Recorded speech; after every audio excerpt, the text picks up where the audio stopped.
본 방송에서 제공하는 투자 정보는 투자 판단에 대한 조언입니다. 방송에서 제공하는 주식의 가치, 가격 상승 및 하락에 대해서는 방송사에서 보장하지 않습니다. 실시간 정보 브리핑입니다. 현대모비스가 목적 기반 차량에 특화된 에어백을 전 세계 최초로 선보였습니다.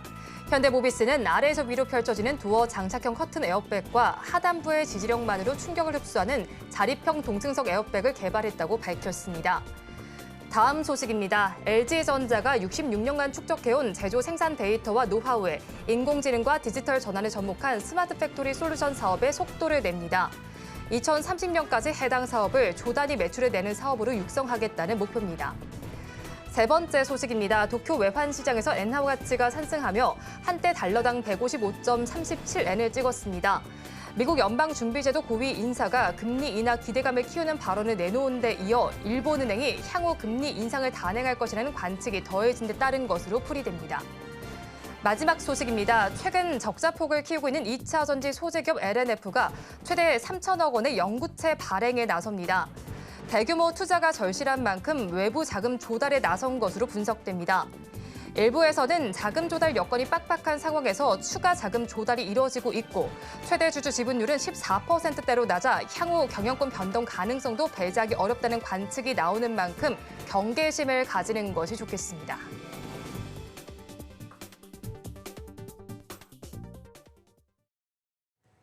시청자 여러분 안녕하세요. 오늘을 돌아보고 내일을 준비하는 오늘장 내일장 2부 진행의 백설혜입니다. 장 마감까지 확실한 승부 전략과 내일장 주목할 섹터까지 제시해드리고 있습니다. 오늘도 저희 방송과 함께 하시면서 성공적인 투자 전략 가득 담아가 보시기 바랍니다. 저희 방송은 유튜브를 통해서도 보실 수 있습니다. 유튜브 검색창에 서울경제TV라고 검색하시면 저희 방송과 함께 하실 수 있으니까요. 많이 참여해 주시기 바랍니다. 그러면 오늘장 내일장 2부 본격적으로 시작합니다.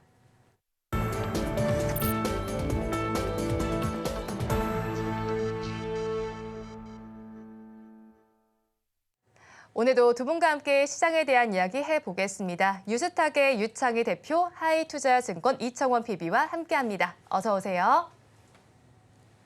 네, 오늘 시장 상황 이야기를 먼저 해봐야겠습니다. 시장에서 급락세가 나오는 만큼 투자자분들도 많이 불안하실 것 같고 그래서 이제 전문가님들께서 어떻게 분석하시는지 궁금한데 대표님 이야기 한번 먼저 들어볼게요. 네, 시장이 이래서 쿵 저래서 쿵 하고 있는 것 같아요.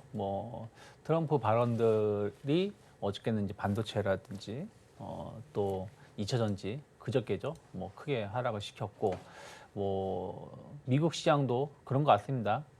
TSMC 발언 하나로 좀 대형주가 밀리는 게 맞냐라고 생각할 수 있겠습니다만은 주식이라는 게 이런 정치적인 이벤트도 상당히 큰 영향을 줄 수 있다 생각하고 있고요. 또 바이든이 또 바로 뭐라 그럴까요? 묻고 더블 하면서 중국 관련해가지고 바로 ASML이라든지 도쿄 일렉트릭 관련해서 또 규제 가능성도 얘기하지 않았습니까? 그러다 보니까 미국의 빅테크가 더 큰 조정을 받았고 미국이 나스닥 기준으로 거의 3% 가까운 조정이 나왔어요.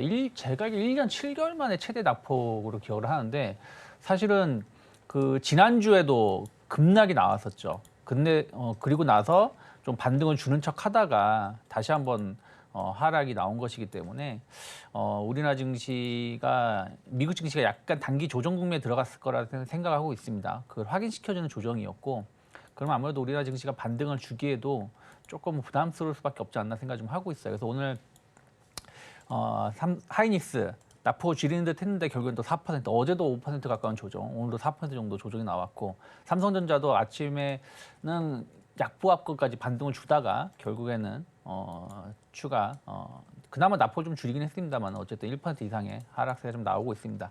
그리고 자동차, 현대차, 기아 모두 3% 이상 조정이 나오고 있고요. 그래서 대형주가 좀 조정이 나오고 코스닥도 이만큼이면 많이 빠지지 않았겠냐는 어떤 기대감은 좀 있지만 좀 저가 매수가 들어오던 부분들도 다시 좀 매물이 좀 나오고 일단은 2차 전지가 좀 일부 반등이 나오고 있지만 반도체가 큰 폭의 조정이라고 한번 나오고 전체적으로 매기가 안 나오다 보니까 오늘 한 1%대 또 조정. 그래서 결국엔 저점을 좀 이탈하는 모습이 아닌가 판단하고 있습니다. 네, 반도체 대표단에서 크게 조정이 나오고 있습니다. 특히나 SK하이닉스의 낙폭이 지금도 두드러지게 나타나고 있고요. 이제 앞서서 엔화 가치에 대한 이야기도 제가 브리핑 통해서 전해드렸는데 우리 원화는 그래도 크게 반응을 하지는 않는 것 같거든요. 피비님께서 네. 오늘 시장 상황 전반 어떻게 보셨어요? 개인적으로 오늘 시장이 어제 미증시 필라델피아 반도체 지수가 거의 7%가 빠졌습니다. 그걸 감안하면 시장 자체는 분명히 많이 빠진 건 아닙니다. 하지만 반도체가 어제 오늘 이틀 동안 너무나 크게 맞다 보니까 자연스럽게 이쪽에 대한 투자가 많이 진행된 개인 투자자의 경우에는 힘든 상황이라고 볼 수밖에 없을 것 같고요. 선물 시장에서의 외국인 수급도 좋지 않습니다. 현물도 마찬가지로 지금 좋지 않습니다. 총체적인 난국이 조금 이어지고 있는 상황인데 지금은 우선은 우리가 반등이라고 하는 측면을 기다려봐야 합니다. 그게 언제 나올지는 아무도 모르지만은 어제 오늘 충격이 컸다는 것을 토대로 우리가 내일은 어느 정도의 시장 반등을 기대해도 괜찮지 않을까 그리 보여지고요. 지금 시장은 철저하게 트럼프에 의한 많은 부분들이 결정이 되고 있습니다. 나중에 어떻게 될지는 아직은 아무도 모르지만 트럼프가 당선이 되었을 경우에 2018년, 19년 그 당시에 우리나라의 시장이 다시 한번 재현되는 건 아닌가라고 하는 그 어려움이 지금 많이 묻어나는 거죠. 물론 사실상 시작은 되었습니다. 중국에 대한 보복 관세, 일반 관세 그 모든 것들이 우리나라 증시에는 부담으로 작용을 할 수밖에 없을 것이라는 것. 그런 면에서 어제 오늘 충격은 우선은 이미 나타난 것이니까 우리가 조금 받아들이는 방향으로 가고요. 내일 시장을 우리가 묵묵히 한번 기다려봐도 괜찮지 않을까 그리 보여집니다.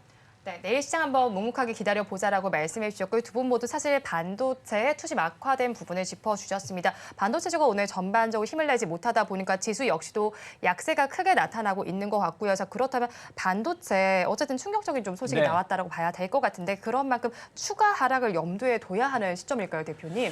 일단은 추가 하락 가능성이 좀 있다라고 보고 있어요. 왜 그러냐면 미국 빅테크 종목군들 다 차트 한번 돌려보시면 아마 엔비디아 같은 경우도 어저께 하락이 나와주면서 결국에는 6월달 그 실적 발표하기 그 이후 그러니까 그때로 좀 조정이 좀 나왔고 마이크로 테크놀로지라든지 뭐 이런 기업들 보면 지난 5월달, 4월달 주가 수준까지 좀 내려와 있습니다. 이게 좀 가파르게 좀 조정이 나와서 조금 아쉽지만 그래서 그런 거 감안한다면 하이닉스 차트 잠깐 보신다라면 아직 우리나라 기업들은 그만큼의 조정은 아니에요. 그러니까 이런 부분들을 본다라면 조금 추가 조정 가능성이 있다. 하이닉스 같은 경우 오늘 조정이 나왔지만 사실은 6월 달 저점도 안 온 거거든요. 그래서 추가 급락보다는 일단 제한된 하락 그러면서 약간 이제 기간 조정은 좀 있어야 되지 않을까 생각하고 있고 우리가 주식 격언 중에서 떨어지는 칼날을 잡지 말라는 말이 있지 않습니까? 지금은 하락이 어디서 끝날지를 장담할 수 없어요. 물론 내일 다시 그러니까 하이닉스가 지난번 그 6월 20일부터 4일 동안 거의 10%가 넘는 조정이 나오고 이틀 만에 다시 회복하는 모습을 보여줬기도 했습니다만은 그런 것이 나온다고 해서 지금 적극적으로 매수할 것인가 뭐 어떤 부분에 대해서는 적극적으로 매수할 수 있다 생각하고 있지만 다만 매수의 강도를 조금은 나눠가면서 가져가야 된다 생각을 좀 하고 있기 때문에 일단 반도체 관련해서는 아직은 뭐 그나마 하이닉스, 삼성전자는 괜찮지만 중소형주들은 지금 사실은 조금 답이 없을 정도로 하락을 하고 있기 때문에 뭐 테크윈 같은 거 조정 나왔으니까 뭐 매수해도 된다. 뭐 어떤 사람들은 그렇게 말을 하는데 그게 맞을 수도 있습니다. 하지만 어제 10%나 14% 조정이 나왔고 오늘도 다행히 이제 하락은 많이 했죠. 근데 마이너스 7%까지 장중에 밀렸는데 이거 반등 줬으니까 이제 더 가겠지 하면서 섣불리 들어가기에는 아직은 떨어지는 칼날이 진행 중이다 판단하고 있습니다. 네, 반도체 관련해서는 떨어지는 칼날이 진행 중이니까 조금 더 좀 지켜보자 이런 의견이셨고요. 반도체주 대부분 저도 돌려봐도 사실 하락하는 종목이 우세한 상황이에요. 그래도 뭐 엑시코 같은 종목들 뭐 좀 특이한 이슈로 인해서만 좀 오름세가 나타나고 있는데 피비님께서는 또 반도체주 어떻게 보시는지 궁금해요. 오늘 오전에 저희 팀장님이랑 한 10분 정도 이야기를 나누면서 우리가 했던 이야기가 뭐냐면 올해 같은 경우에도 그랬지만 반도체라고 하는 것은 결국에는 뭐 HBM이 되든 온디바이스 AI가 되든 CXL이 되든 관련된 기업이 아닌 이상 주가의 상승이라고 하는 측면이 상당 부분 제한적이었습니다. 오히려 지금처럼 이렇게 충격이 있을 때는 더 크게 맞는 거죠. 그러면 반도체 업종이 전반적으로 개선되기 위해서는 단순하게 삼성전자, SK하이닉스, 한미반도체 이 친구들만 오른다고 해서 우리가 반도체 업종이 와 괜찮다 그럴 수는 없습니다. 전통적인 장비나 혹은 레거시 이쪽에서 승부가 조금 나야 하는데 그 출발을 우선은 삼성전자가 1, 2분기에 보였던 실적으로 나름대로 그 발판은 마련했다고 봅니다. 지금은 철저하게 시장의 충격에 따른 조정이 나오고 있습니다. 그러면 추후 삼성전자의 DS 부분에 있어서의 실적 개선이 나올 것인가라고 물었을 때 그럴 가능성이 여전히 높게 점쳐집니다. 그에 따라서 전통적인 레거시라든지 또 관련된 기업들의 주가도 소폭 기대는 할 수가 있는데 앞서 이야기한 것처럼 지금은 철저하게 시장이 안 좋다 보니까 종목이 못 가는 거라고 저는 봅니다. 오늘 TSMC의 실적도 우선은 좋게 나왔습니다. 비록 트럼프 대통령 아직은 아니지만 트럼프 후보자가 TSMC와 또 기타 중국 또 추후에는 우리나라까지가 될 겁니다. 반도체에 대한 제재가 어느 정도 있다 하더라도 1차적으로 삼성전자나 SK하이닉스의 실적이 좋게 나오면 시간을 두고 따라 올라갈 수는 있습니다. 그게 뜻하는 것은 결국 주가가 계속해서 이렇게 많이 빠진 시점이라면 우리가 분할 매수 관점으로 접근하는 것도 결코 나쁜 전략은 아니다라고 하는 것을 꼭 인지를 하고 관련된 섹터는 한 번 정도는 긍정적으로 접근해 볼 것을 권해드리겠습니다. 네, 반도체주에 대한 투자 의견까지 들어봤고요. 바로 종가 베팅할 섹터로 한번 넘어가 볼게요. 이제 대표님께서 앞서서 사실 말씀을 좀 전해주긴 하셨어요. 그런데 뭐 필라델피아 반도체 지수가 급락했는데 우리 반도체 주들이 이만큼 빠지는 거 뭐 선방하고 있다라고 뭐 정신 승리만 하고 있기에는 사실 앞으로도 우려가 되는 상황이란 말이죠, 대표님. 그럼 이제 투자자분들께서는 전략을 어떻게 짜가야 할까요? 근데 뭐 제가 앞에서도 약간 부정적으로 말씀드렸습니다만은 사실은 정치적 이슈에 의해서 조정이 나온 것은 실적의 영향은 아직은 없다라고 보셔야 될 것 같고요. 또 트럼프가 2.0, 트럼프 정권이 2.0이 된다고 해서 과연 1.0, 1기만큼의 정책을 필 것인가? 그건 모르는 거예요. 그러니까 왜냐하면 바이든이든 트럼프든 이번이 끝이거든요. 그러니까 이번에 대통령이 되고 나면 다시 재선을 할 수가 없습니다. 그러면 보통의 그 과거에도 본다라면 2기 정부에서는 1기만큼 공격적으로 뭔가를 하지 않는다는 것이죠. 약간 2기는 자기의 체면이라든지 명예 이런 부분들 때문에 약간 좀 안정적인 흐름을 가려고 하고 있다라는 거죠. 그래서 트럼프가 1기 때 이랬으니까 2기 때도 이럴 거라고 생각하는 건 제가 보기에는 진짜로 주식을 모르거나 정치를 잘 모르는 사람들이 얘기를 하는 거다 생각을 하고 있습니다. 그래서 어저께도 이제 TSMC 관련해 가지고 TSMC가 뭐 미국의 반도체를 뭐 거의 100%다 가져갔다. 뭐 틀린 말은 아닙니다. TSMC가 미국 반도체를 거의 92%, 93% 가져간 건 맞으니까요. 하지만 그렇다고 해서 TSMC를 없앨 겁니까? 그러지 못한다라는 거죠. 그리고 또 바이든이 또 중국 규제 관련돼서 아까 말씀드린 것처럼 묶고 더블로 가자 그랬죠. 그러니까 그동안 약간 그러니까 중국에 대해서 계속 얘기는 했습니다만은 사실은 우리나라도 중국에 이제 반도체 장비 못 들어가는 거 아니야? 뭐 생산 못 하는 거 아니야 했는데 뭐 바이든 정부가 어찌됐든 1년 유예해 줄게. 조금 더 유예해 줄게. 그래 왔었던 건 사실이거든요. 근데 이번에 어찌됐든 트럼프가 그런 분위기가 가니까 더 본인이 때리겠다고 하면서 뭐 도쿄 일렉트론이라는 이런 부분들에 대해 언급을 하면서 얘기를 했다라는 것이죠. 그래서 그런 부분들이 또 투심이 좀 악화될 수밖에 없었다 생각을 좀 하고 있습니다. 그래서 필라델피아 주가가 6.8% 정도 조정이 나왔는데 우리나라 이 정도면 그래서 선방을 좀 하고 있다 생각을 좀 하고 있고 그러면 AI 반도체 시장이 끝날 것인가? 끝나지 않습니다. 관련돼서 어떤 수요는 계속해서 늘어날 수밖에 없는 부분들이고 다만 이거에 대한 어떤 방식, 그러니까 그건 변화될 수 있겠는데 그 변화되는 게 쉽게 바뀌기는 어렵다 생각을 좀 하고 있고요.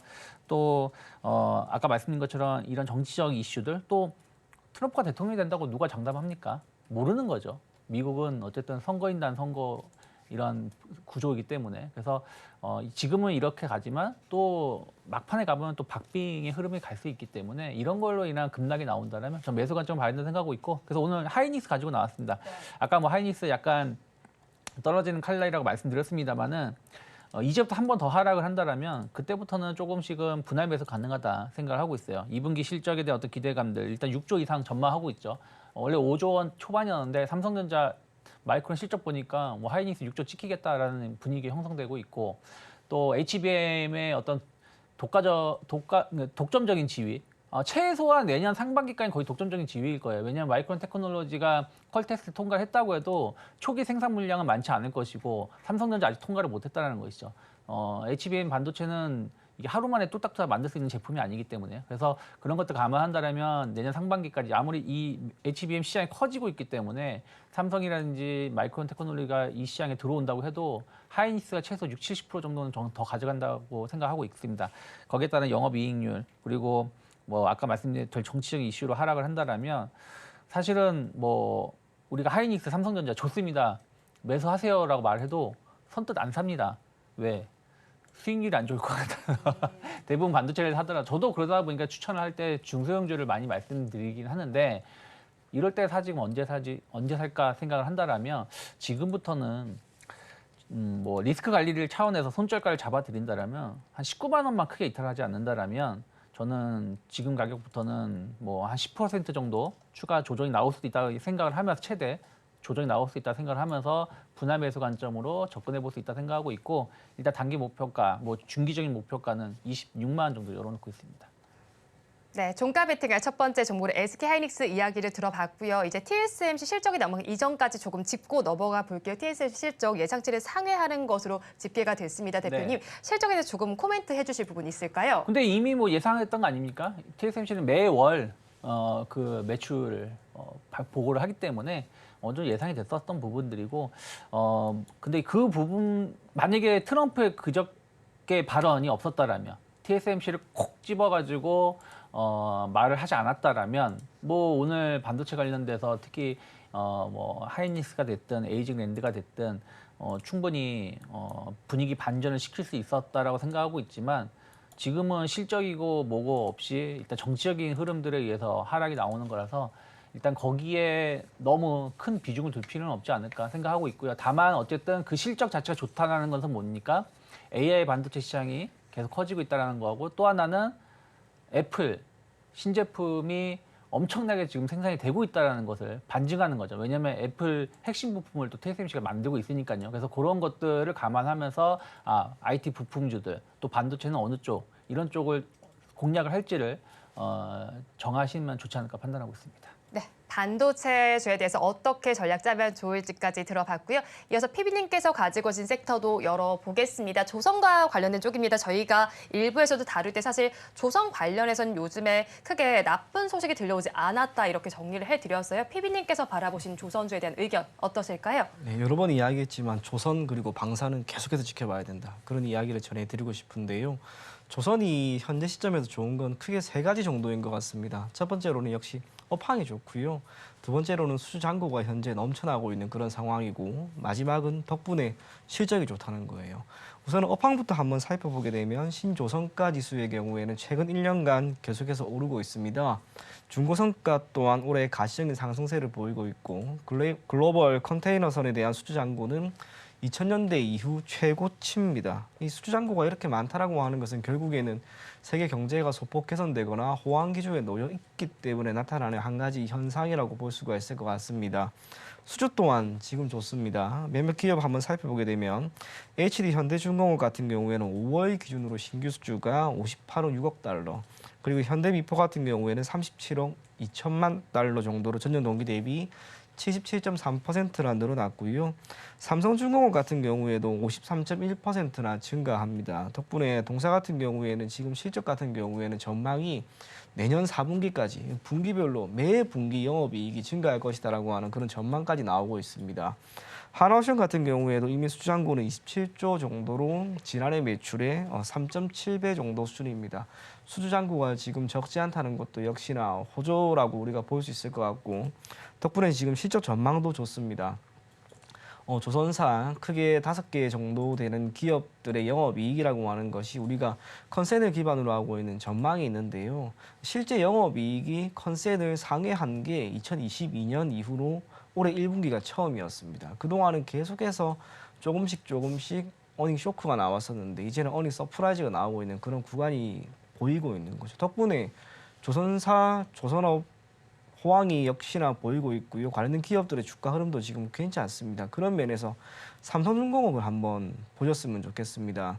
최근에 동사의 주가 어제 52주 신고가가 우선 나왔는데요. 이게 전혀 이상할 게 없습니다. 한편으로는 트럼프 수혜주다라고 하는 게 조선업이 또 손꼽히게 되면서 어제도 다시 한번 움직임이 나온다는 것. 비록 오늘 윗꼬리가 조금 적지 않게 달리고 있다 하더라도 삼성중공업의 경우에는 일종 변동성이 그렇게 큰 기업이 아닙니다. 조정이 나온다 한들 크지는 않을 것 같습니다. 지금처럼 시장이 조금은 불안할 때 역시나 업황이 매우 괜찮고 실적도 사실상 보증이 되고 있는 그러한 가운데 종목을 하나 딱 선택한다면 역시 삼성중공업이 아닐까 그리 보여지고요. 동사에 대한 증권사에서의 목표 주가가 우선은 13,000원까지 나와 있는 거 제가 확인했는데요. 목표 가격 같은 경우에는 역시 13,000원이고 손절 가격은 9,000원 제시해드리도록 하겠습니다.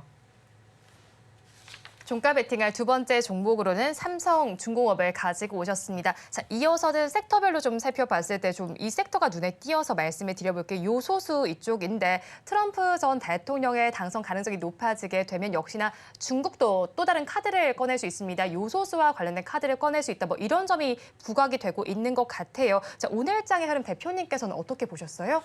뭐 잠깐 다시 한번 요소수 관련해서. 요소수요. 네. 다른 거 좀 보느라고. 요소수 지금 예전과 다르죠. 왜냐하면 2, 3년 전만 하더라도 요소수를 90% 이상을 중국에서 수입해 오는 상황이었는데 지금은 중국이 차지하는 비중이 제 기억이 맞다라면 한 30% 중반 정도로 알고 있습니다.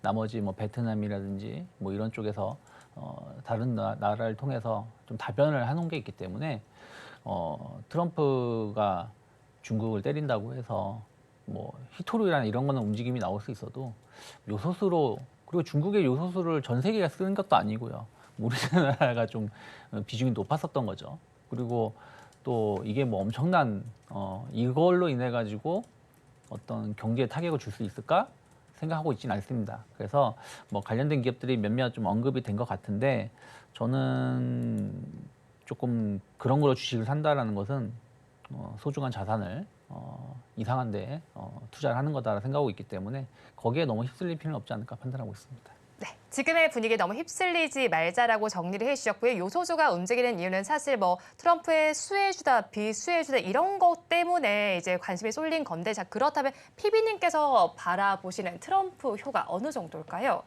사실 걱정이 우선은 앞설 수밖에 지금 없는 거죠. 우리가 과거의 기억이 있으니까 2018년, 19년 그 당시만 하더라도 1차적으로 미국이라고 하는 국가가 중국에 대한 제재를 가하는 것을 시작으로 해서 우리나라의 증시가 너무나 흔들렸습니다. 그도 그럴 것이 당시 같은 경우에는 우리나라의 수출 의존도라고 하는 게 중국과 미국의 비중이 상대적으로 중국이 조금 높은 편이었죠. 하지만 지금은 거의 비등하거나 미국이 약간 더 높은 상황입니다. 적어도 몇 년 동안 체질은 소폭 개선이 되긴 되었다라는 거. 그래서 트럼프가 혹시나 당선이 된다 하였을 때 예전만큼 충격은 있지는 않을 거라고 저는 봅니다. 물론 충격이 없다는 것은 아니고요. 그럼에도 불구하고 몇몇 섹터는 유독 수혜를 조금 받지 않을까라고 하는 평가가 이번 주에 계속해서 나오고 있는데요. 대표적으로 방산이 중심에 있는 것 같고 또 하나는 원전, 거기에 가상자산까지 조금 이야기가 많이 나오고 있습니다. 방산과 원전 같은 경우에는 상당 부분 많이 이야기가 오고 갔을 것 같고요. 가상자산 같은 경우에는 이제 그런 것 같습니다. 트럼프는 기업가 출신이죠. 그러다 보니 자연스럽게 시장 친화적인 정책을 많이 펼치게 되는데 이 가상자산이라고 하는 부분에 대해서도 미 정부는 현재 시점에서 명확하게 가상자산은 화폐입니다라고 규정 짓고 있지는 않습니다. 하지만 자산이다라고 하는 것을 부정할 수는 없는 거죠. 시간이 조금 지나고 만약 트럼프가 된다면 아마 가상자산 쪽에 있는 여러 가지 코인들 이런 자산들을 조금은 더 현금 혹은 화폐로서 인정을 받을 수 있는 선까지 최대한 당겨올 것 같습니다. 사실 딱 하루면 됩니다. 가상자산 이것도 우리가 이제 공식적으로 쓸 수 있는 화폐야라고 땅땅땅 거리는 딱 그 행위는 어려운 게 아닙니다. 계속해서 그 줄다리기를 할 건데요. 트럼프가 만약에 당선이 된다면 가상자산 쪽이 조금 더 훈풍을 받을 수 있다는 것. 그래서 최근에 비트코인이 다시 한번 반등하는 그런 모습이 보이고 있는 거죠. 반면 2차 전지 쪽 같은 경우에는 결국에는 어제도 이야기가 많이 나왔지만 트럼프가 IRA를 폐기할 것이다라고 하는 이야기가 많이 나오면서 보조금에 대한 지급을 상당 부분 없앨 것이다라고 하는 이야기가 나왔습니다. 2차 전지 업계에는 조금 좋지 않거나 타격을 받을 수 있는 그런 상황이 되지 않을까라고 보여집니다. 그런데 계속해서 최근에 드는 생각은 아직 트럼프가 된 건 아니거든요. 우리가 대선이라고 하는 것도 우리나라 같은 경우에도 보면은 지지율이라고 하는 게 결국에는 변화를 보일 수 있습니다. 아직 미국 대선이라고 하는 것도 결과가 나올 때까지는 3개월이 넘게 남았습니다. 그동안 어떤 현상이 나올지는 아무도 모릅니다. 그런 면에서 지금부터 우리가 트럼프 대통령 혹은 트럼프가 당선이 될 것이다라고 하는 것에 초점을 맞추고 너무나 그쪽으로만 쏠려서 그쪽 관련된 섹터만 보는 것은 조금 피하자, 그런 이야기까지 전해드리도록 하겠습니다. 네, 일단 관련된 섹터들 어떻게 바라볼지 트럼프 트레이딩과 관련해서 전반적인 이야기를 정리를 해주셨고요. 그리고 이어서 영인만 예비 타당성 조사 면제 소식 관련된 소식 이야기해 보겠습니다. 이 소식 속에서 관련주든 피비님 지금 어떻게 반응을 하고 있습니까? 오늘 초반부터 꽤나 괜찮았습니다. 대표적으로 한국가스공사, 포스코 인터내셔널, 동방 등의 기업들이 괜찮았는데요. 이게 예타를 면제받았다라고 하는 것 자체가 우선 엄청난 건 아닙니다. 그도 그럴 것이 이 영일만을 기반으로 하고 있는 동해안 시추라고 하는 게 1990년대 중반에 한 차례 이미 진행이 되었던 산업이고 신규 사업은 아니다라고 하는 점, 그리고 이 해당 이슈 혹은 해당 사건이라고 표현을 할게요. 이게 가지고 있는 영향력이 너무나 크다는 거죠. 정부 차원에서도 경제 타당성에 대한 분석을 빨리 해라, 어떻게든 해내라, 그게 아니라 너무나 좋은 가능성이 있는 것이기 때문에 예타는 우선에 면제하고 최대한 이런 시점에서 결과가 나올 수 있게끔 하는 것에 초점을 조금 맞추고 있는 게 아닌가 그리 보여집니다. 덕분에 오늘 관련된 기업들이 많이 오르고 있습니다. 최근에 관련해서 그 영일만 이야기와 관련해가지고 리포트가 나온 건 크게 제 기억엔 두 가지거든요. 한국가스공사와 포스코 인터내셔널. 한국가스공사 같은 경우에는 지분 투자를 할 것인가 혹은 하지 않을 것인가에 따라서 어떤 결과를 보일지는 모르겠지만 최대 수혜주로 분명히 꼽히고 있습니다. 결과가 앞으로 계속해서 중간중간 발표가 될 건데요. 절망적인 이야기가 지금 당장 나오진 않을 겁니다. 그게 의미하는 것은 결국 관련된 기업들은 주가가 상승할 수 있을 만한 모멘텀은 가지고 있다는 것. 물론 변동성이 너무나 크고요. 또 상대적으로 최근에 주가가 꽤나 많이 밀렸기 때문에 높은 비중을 가지고 가기에는 힘듭니다. 철저하게 테마라고 하는 측면에서만 접근을 하고 비중을 조금 낮게 가지고 간다면 그래도 좋은 결과를 우리가 만들 수 있지 않을까 그리 보여집니다. 네, 좋은 결과 만드시는 방법까지 전해주셨고요. 그리고 그러면 대왕고래 테마 전반에 대해서 대표님께서는 투자 전략 어떻게 짜면 좋다고 생각하실까요? 저는 사실은 대왕고래 같은 건 잘 안 봅니다. 뭐 이게 예타 면제했다고 해서 뭐 몇 조 원의 투자가 들어가는 것도 아니고 그 시추 하나, 두 개 할 수 있을 정도의 금액이라 생각하고 있고 또 거기에 대해서 지금 논란이 계속 있었던 거 아니겠습니까? 그래서 주가가 오늘 가스공사 같은 경우도 이게 정말 호재였더라면 급등했어야 되는데 뭐 2% 정도 반짝 오르고 만다라고 보고 있어요. 지금 고점 대비 한 40%가 35% 이상 조정이 나왔고 또 그 대왕고래 관련된 기업들이 일부 반응은 하고 있지만 이미 이제 투자자분들께서는 많이 알고 계신 것 같아요. 이게 성공한다 실패한다 이걸 떠나서 지금은 좀 과하게 움직였다가 나온 거고 너무 뉴스에 의해서 움직임이 나온다라고 생각을 하고 있기 때문에 저는 개인적으로 봤을 때는 정말 손이 빠르고 그런 걸 기민하게 하실 수 있다라면은 테마주 관련해서 할 수 있겠습니다만은 많은 개인 투자자분들이 그래 이거야 하고 샀다가 또 빠지면 시간과의 싸움 언젠간 가겠지 하는 분들이 많이 있어서 될 수 있으면 좀 조심하는 게 맞지 않나 판단하고 있습니다.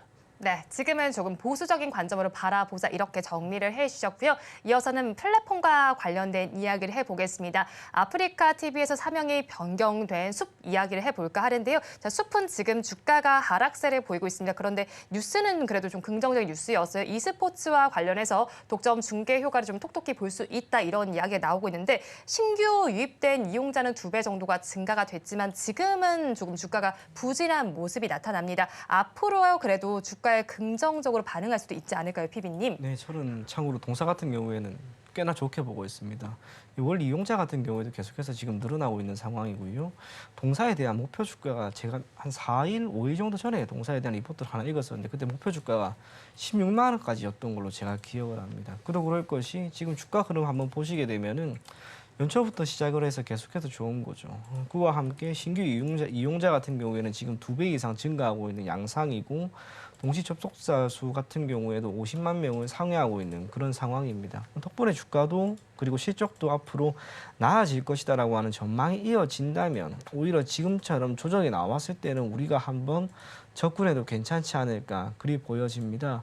3, 4일 정도 저도 이 종목을 계속해서 보고 있었는데요. 아쉽게 시장 때문에 이건 철저히 밀린 것 같습니다. 기타 이유는 없어 보입니다. 12만 4천 원 혹은 12만 원 정도에서는 여러분들이 긍정적인 시선으로 한번 접근할 것을 권해드리겠습니다. 네, 가격대 정해주셨으니까 이 가격대 한번 살펴보시기를 바랍니다. 플랫폼과 관련해서는 이 종목 이야기도 해보겠습니다. FSN을 이야기를 해보려고 하는데요. 장중에 두 자릿수대 상승 여력을 보여주다가 지금은 상승분을 꽤 많이 반납을 해놓은 모습입니다. 틱톡과 관련된 이야기가 나와 있습니다. 트럼프 전 대통령이 틱톡을 지지한다라는 소식 속에서 전 세계 틱톡과 관련한 광고된 권한이 좀 부각됐다 이런 이슈더라고요. 이 종목의 오늘장 변동성은 어떻게 저희가 해석해봐야 할까요?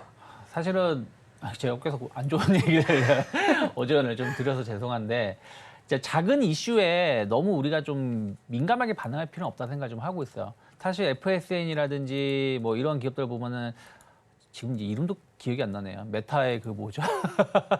갑자기 그 플랫폼 그 뭐냐 약간 틱톡 같은 거 있었지 않습니까? 메타에서 만든 거. 그래서 작년에 조금 흥행하다가 요즘엔 완전히 내려간 거 있는데 그러면서 관련된 기업들이 움직였었죠. FSN을 필두로 해서 약간 모바일 광고 업체들이. 근데 중요한 거는 그 이후에 뭐 별다른 어떤 그 성장이 그렇게 많이 보여주지도 않았고 또 모바일 광고 시장도 이게 이 회사들이 틱톡에 직접 글로벌한 파트너가 돼가지고 광고를 하는 게 아니라 국내 업체에서 국내를 기준으로 해서 광고를 하는 부분들이다 보니까 시장 파이가 되게 작습니다.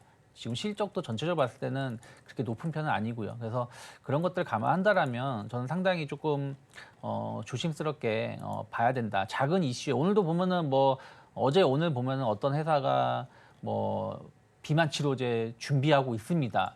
뭐 하고 있습니다 하면서 막 상한가 간 기업들도 있거든요.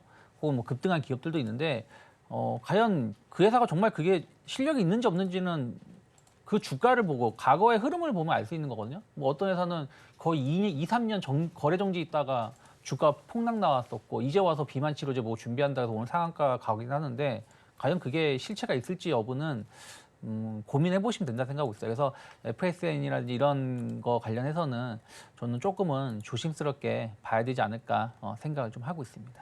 네, FSN과 관련해서 조금은 조심스럽게 접근을 해보자라고 정리를 해주셨고요. 자, 이어서는 타이어주와 관련된 이야기를 해보겠습니다. 금호 타이어 이야기를 해보려고 하는데 블록들 소식이 나와 있습니다. 이에 따라서 자, 오늘 일단 내용부터 먼저 짚어봐야 될 것 네. 같아요, 대표님. 이 내용에 따라서 지금 급락 양상이 펼쳐지고 있는데 하락 영향 앞으로 더 이어지게 될까요? 추가 하락은 거의 없다라고 봐야 될 것 같아요. 왜냐하면 지금 우리은행이 이제 블록딜로 준비를 하겠다는 거 추진하고 있다는 거 아니겠습니까? 지금 1,100만 주를 기간 수요 예측을 하겠다라는 거고 지금 할인율은 이제 어저께 종가를 기준으로 해서 한 8에서 12% 정도 적용될 거라고 좀 얘기가 나오고 있어요.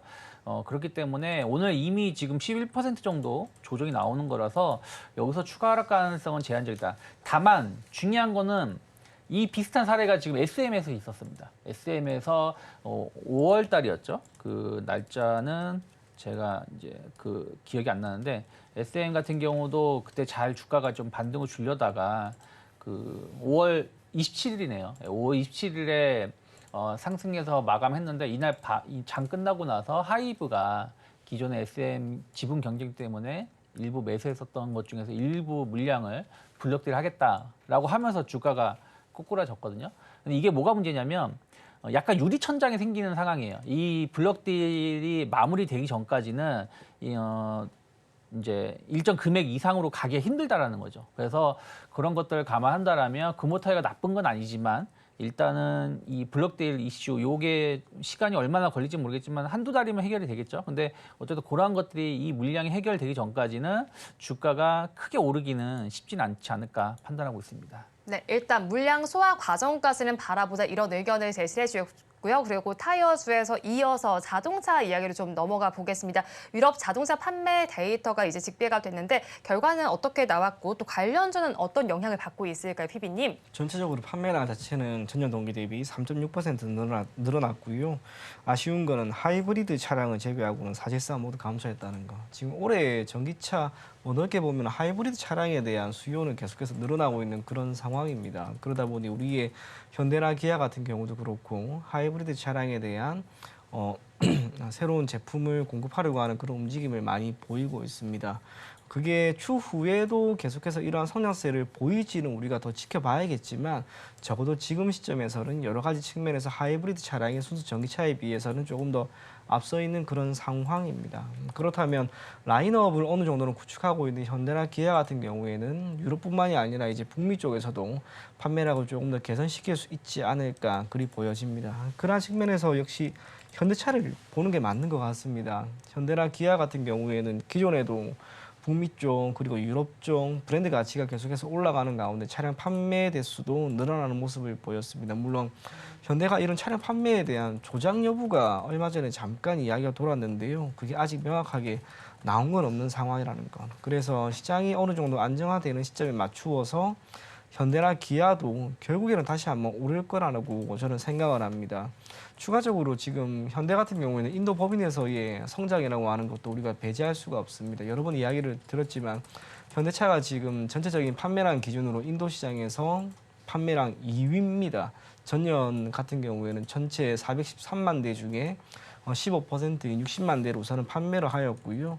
그러한 가운데 공장 증설을 계속해서 이어나가는 모습을 보이고 있습니다. 올해는 전체적으로 약 115만 대까지 차량 판매가 이루어질 것이다라고 하는 그런 전망이 있습니다. 그 모든 것을 감안한다면 현대차의 기업 가치는 결국에는 지금보다 더 높은 수준을 영위하고 있을 것으로 보입니다.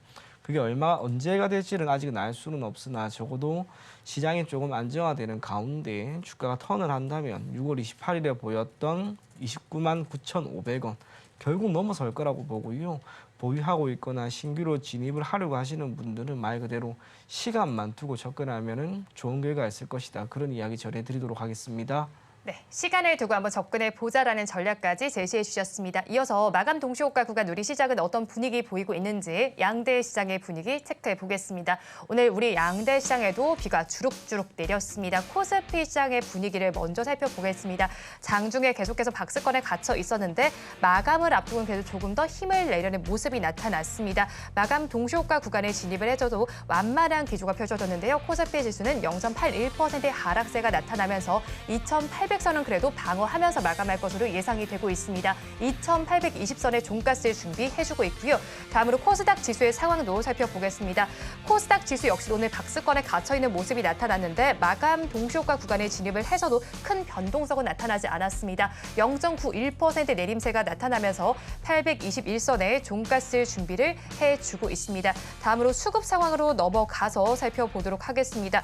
오늘 수급 상황에서 코스피 시장에서는 외국인 투자자들이 팔고 있고요. 반면에 기관과 개인 투자자들 쌍끌이 매수세를 나타내주고 있습니다.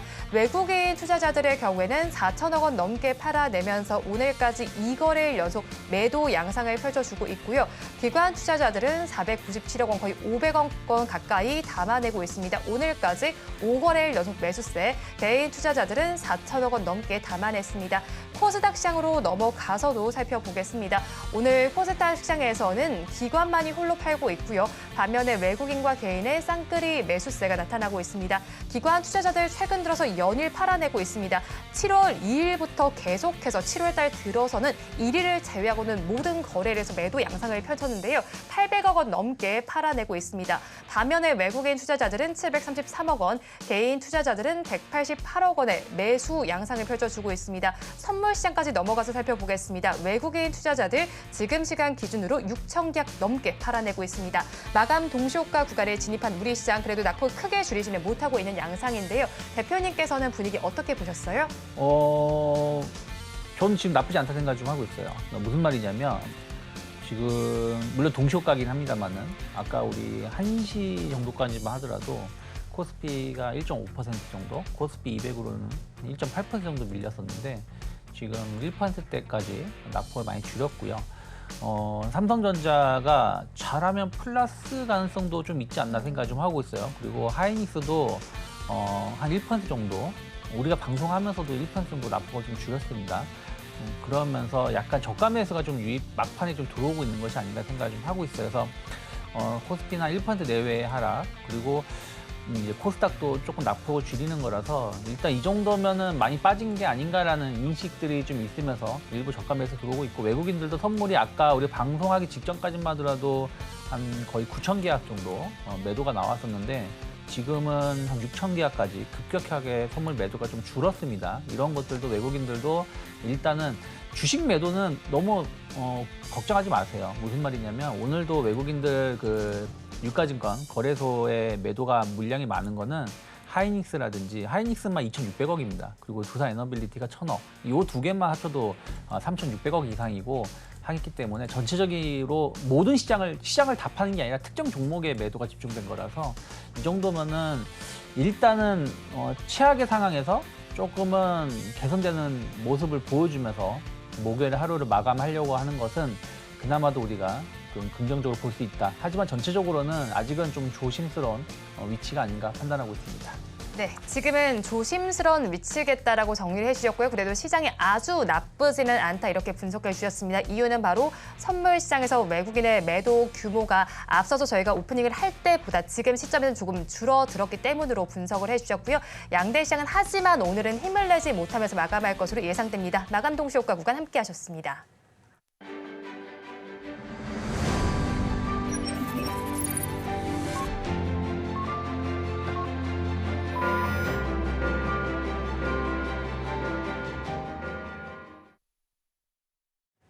오늘 우리 시장은 동반 하락으로 마감을 했습니다. 미국장의 여파를 받았다 이렇게 봐야겠는데 미국장의 하락을 감안한다면 우리 시장 그래도 어느 정도는 이 점을 좀 선방을 해준 것이 아닌가라는 생각이 들기도 하는 하루였습니다. 업종별로는 어떻게 마감이 됐는지 코스피 시장을 먼저 살펴보겠습니다. 오늘 코스피 시장에서 가장 힘을 내지 못했던 업종 바로 섬유의복 업종입니다. 하락한 업종이 대다수를 차지하고 있는데 섬유의복 업종에서는 3%대 약세가 나타났고요. 그 뒤를 이은 업종은 2%대 약세를 보인 기계 업종입니다. 운수장비 업종에서도 1% 중후반대 하락률이 집계가 됐고요. 다음으로 코스닥 시장으로 넘어가서 살펴보겠습니다. 오늘 코스닥 시장에서는 상승한 업종을 찾기가 어렵습니다. 상승한 업종이 금융 그리고 비금속, 종이, 목재 업종에 불구하고요. 그 안에서도 사실 상승률이 좀 그나마 있었다는 쪽은 금융 업종뿐이었습니다. 1%대 정도 강세였고 하락한 업종을 중심으로 살펴본다면 의료 정밀기기 업종이 가장 좋지 못했습니다. 1% 후반대 하락률이 나타났고요. 그 뒤를 이은 업종은 기타 서비스 업종입니다. 1.7% 약세, 운송 업종에서도 1.7%대 약세 흐름이 관찰이 됐습니다. 자, 오늘 시장은 어쨌든 파란불을 켜면서 마감이 됐습니다. PB님께서는 마감 상황 어떻게 지켜보셨나요? 어제 아침에 일어났을 때 겁을 진짜 많이 먹었습니다. 오늘 시장 진짜 안 좋을 것 같다. 그런데 종가 기준으로 지수 자체는 우선은 생각보다 괜찮은 모습을 보였습니다. 물론 아까도 이야기했지만 반도체 업종이 지금 좋지 않다 보니까 우리가 표면적으로 혹은 체감을 하는 수준으로는 여전히 안 좋습니다. 결국 반도체가 우선 살아나야 됩니다. 그래야 시장이 조금밖에 안 올라도 오늘 시장 나쁘지 않았다. 그렇게 체감을 할 것 같고요. 시장에 산재되어 있는 리스크는 결국에는 지금은 트럼프인 것 같습니다. 트럼프에 의해서 이번 주는 모두 다 결정이 되는 모습인데요. 충격이라고 하는 게 결국에는 계속해서 이어지지는 않을 겁니다. 어느 정도 선이라면 분명히 충격은 어느 정도 있었다라는 것. 그래서 내일 우리 시장에 대해서 반등을 한번 해보자 그런 이야기를 전해드리겠고요. 실적이라고 하는 측면에서 여전히 좋게 우리 시장을 접근할 수가 있습니다. 4분기 기준으로는 실적이 영업이익 코스피 같은 경우에는 전체적으로 260조 수준에서 270조까지 상향이 조금 됩니다. 기업들의 실적이 이렇게 개선이 된다라고 하는 것은 시장이 오랜만에 여건에 놓여 있다는 것으로 당연히 볼 필요가 있을 것 같고요. 중간중간 간헐적으로 보이는 그런 충격 지금까지도 항상 있었습니다. 그런데 그걸 다 이겨내고 코스피는 결국 최근에는 이제 약 2,900포인트까지 올라가는 모습을 보였고요. 지금 이러한 흐름도 저는 결국엔 이겨낼 거라고 봅니다. 코스피는 결국 3,000포인트 정도까지 가기 위한 그 과정에 놓여 있고 일시적으로 나오는 이런 충격은 우리가 너무나 불안해하기보다는 조금 매수 관점으로도 한번 접근해보자 그런 이야기 전해드리도록 하겠습니다. 네, 오늘 시장의 마감 상황까지 한번 체크를 해봤고요. 이어서 리포트가 나와 있는 이 종목 이야기를 해보겠습니다. 주성 엔지니어링 이야기를 해보겠는데 하나증권에서는 더욱더 견고해진 본업의 경쟁력 이런 이야기를 내놨습니다. 자, 그런데 오늘 장에서는 5% 약세 흐름으로 좀 마감이 됐거든요. 이 종목에 대한 의견은 대표님 어떠실까요? 저는 사실은 주성 엔지니어링에 대해서 나쁘게 보고 있진 않은데 여기 리포트 나와 있듯이 회사 분할 상장을 준비하고 있어요. 근데 분할 상장이 주주 입장에서 봤을 때는 매우 불합리하게, 그러니까 오너 입장에서만 분할을 나눈 거죠. 그러니까 기존은 돈이 전혀 안 되는 적자투성인 정말로 쓰레기통에 들어가야 될 회사들을 90%를 남겨놓고 정말 성장할 수 있고 좋은 반도체 장비 쪽을 10%로 분할로 나누는 거거든요. 그래서 그런 걸 감안한다면 이 회사가 나쁘다는 뜻은 아닌데 저는 차라리 분할 리스크를 안고 가기보다는 분할하고 나서 반도체 장비 쪽에 집중해서 매수하는 게 낫지 괜히 이 10월 달부터 분할 들어가는데 지금 갖고 있으면서 끙끙 앓을 필요는 없지 않을까 생각하고 있습니다. 네, 대표님 말씀처럼 주성 엔지니어링 같은 경우 분할 이슈가 있으니까 조금 보수적으로 바라봐야 될 것 같은 생각이 드는데 PB님의 의견도 궁금합니다. 어떻게 바라보면 좋을까요? 비슷한 맥락입니다. 그렇기 때문에 오늘도 이렇게 주가가 많이 밀린 게 아닌가 그리 보여지고요. 결국에 반도체는 지금도 그랬지만 올해도 그랬지만 이 장비 쪽에 관련된 기업들의 주가 흐름은 상대적으로 괜찮고 잘 버텼습니다. 주성 엔지니어링도 적어도 한 6월 정도까지는 나름대로 잘 버텼다고 보여지는데 지금은 그런 충격이 아닌 거죠. 좋은 사업부를 남겨두고 좋지 않은 사업부 여기는 우선은 배제시킬 겁니다. 남은 부분을 어떻게 사업을 영위할지에 대해서는 우리가 지켜볼 필요가 있고 결국 기업이 보일 수 있는 실적이라고 하는 것으로 모든 게 증명이 될 것으로 보여집니다. 한편으로 오늘처럼 이렇게 주가가 빠진 게 또 기회가 될 수도 있을 거라고 보여집니다. 그렇다면 우선은 며칠 동안의 흐름을 조금 더 지켜보시고요. 동사는 결국 어제 종가입니다. 33,000원 주가가 이 가격 위로 올라왔을 때 진입을 한번 다시 해보는 것도 나쁘지 않을 것이다. 그런 이야기 전해드리도록 하겠습니다. 네, 앞으로의 주가 추이를 한번 살펴보시면 좋겠습니다. 이어서 오늘 시장이 약세였는데 상한가로 마감한 종목 중에 하나 이야기를 좀 해볼게요. DXM VX 이야기인데 사실 오늘 거래량이 터지면서 상한가 기록을 하긴 했습니다. 역시나 비만 치료제와 엮이면서 강세 흐름을 보였던 건데 자, 이 기업에 대한 의견은 대표님 어떠실까요? 저는 사실은 좀 그런 거에 좀 죄송합니다. DXVX가 네. 아까도 말씀드린 것처럼 이 회사가 2019년부터 2023년까지 거래 정지였던 회사예요. 그리고 작년에 이제 거래가 재개되고 나서 지금 주가가 또 한 4분의 1, 그러니까 75% 주가가 좀 빠져 있는 상황입니다. 그런데 오늘 이제 나온 뉴스가 이제 비만 치료제 관련해가지고 개발을 가속한 경구용 비만 치료제 개발을 가속한다고 하는데 잘 모르겠습니다. 이게 얼마나 있을지는 잘 모르겠는데 이 회사의 과거의 흐름 행동 패턴을 본다라면 이 뉴스가 신뢰성이 있을지는 투자자분께서 직접 선택을 하시는 게 맞지 않을까 생각하고 있습니다. 네, DXM, VX 같은 경우 신뢰성이 있을지 한번 체크를 해보자라고 말씀을 전해주셨고 비만 치료제와 관련된 이슈는 저희가 꾸준하게 좀 체크를 해봐야 할 것 같은데 비만 치료제 관련해서 우리나라에서 종목을 살펴보자면 스마트 대포 기술을 보유하고 있는 펩트론을 좀 살펴봐야 되지 않을까 싶긴 한데 오늘 장에서는 급락이 나왔단 말이죠, PB님. 그러면 이런 펩트론의 급락에 저희 분할 매수 전략 괜찮을까요? 며칠은 더 지켜보고 분할 매수를 하더라도 하자. 저는 그런 이야기를 전해드리고 싶습니다. 이유는 이 비만 치료제라고 하는 게 지금 우리나라에는 많은 제약 바이오 기업들이 어느 정도는 참여를 하려고 할 겁니다. 또 조금 전에 그 기업 같은 경우에도 이슈가 이제 나와버리니까 그냥 올라와 버리는 거죠. 딱지만 붙이면 지금 다 올라가고 있는 그런 상황인데요. 얼마 전까지 이미 너무 많이 오른 것도 있습니다. 펩트론 같은 경우에도 결국에 오늘 보였던 이러한 하락은 대략 주가가 38,000원에서 78,000원 정도까지 거의 2배 정도 오른 것에 따른 차익이 나온 거죠. 이게 떨어지는 칼날이라고 할 수가 있는데 이게 당장 오늘이 마지막이다라고 생각하기에는 조금 어려울 것 같습니다. 그 모든 걸 감안하였을 때 며칠 정도 추이를 조금 더 지켜보고 접근하는 게 좋지 않을까 그리 보여지고요. 그것보다 시장이 우선 안정이 되어야 합니다. 시장이 언제나 편하지 않고 또 언제나 불안할 수는 없겠지만 적어도 오늘 또 한 내일 정도 이번 주까지는 시장을 잠시 좀 관망만 하고 다음 주 정도에 비만 치료제 관련된 기업들 뭐 페트론 같은 경우에도 결국에는 반등이 강하게 나오는 시점이 있을 거라고 보여지는데요. 그때 맞추어서 여러분들이 접근하는 게 더 좋은 결과 있을 것이다. 그렇게 이야기 전해드리도록 하겠습니다. 네, 비만 치료제에 관련된 종목군들 한번 반등이 나오는 시점 바라보시기 바랍니다. 두 분 말씀은 여기까지 듣겠습니다. 지금까지 하이투자증권 이청원 PB, 유스탁의 유창희 대표와 함께했습니다. 고맙습니다. 오늘 장 내일 장 2부에서 전해드린 내용 정리해서 보여드리겠습니다. 화면으로 확인해 보시죠.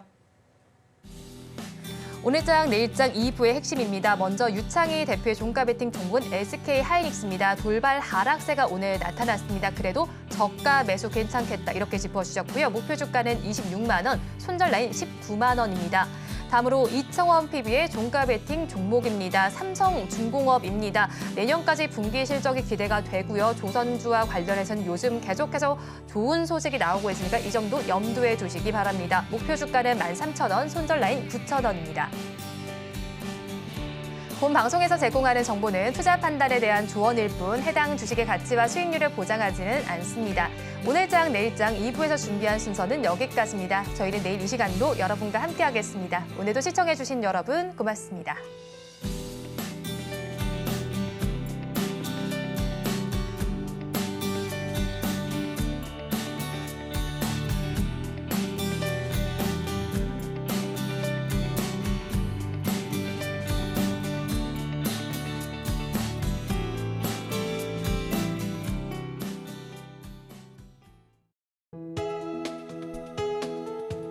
본 방송에서 제공하는 투자 정보는 투자 판단에 대한 조언입니다.